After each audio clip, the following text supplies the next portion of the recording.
In this video, I will show you how to turn on game mode on your TCL Smart TV.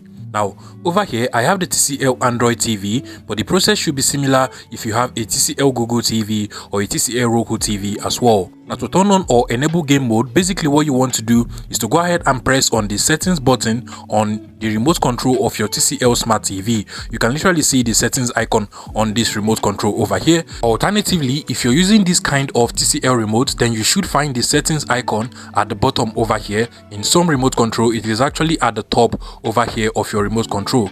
So you just want to go ahead and press on that settings icon, and automatically the settings menu should pop up on the right hand side of your TCL Smart TV. Now you just want to scroll down until you get to the system settings over here. Click on it. Now scroll down again until you get to game mode over here. Go ahead and click on it, and automatically your TCL Smart TV will be optimized for gaming. Now once game mode is turned on, you can go ahead and connect your gaming device like your PS5 or your Xbox. You also want to make sure that the game mode is actually turned on for the specific input source where your gaming device is connected to your TCL Smart TV. If you find this video useful, please make sure you smash the like button and subscribe to this YouTube channel for more interesting tech tips like this one.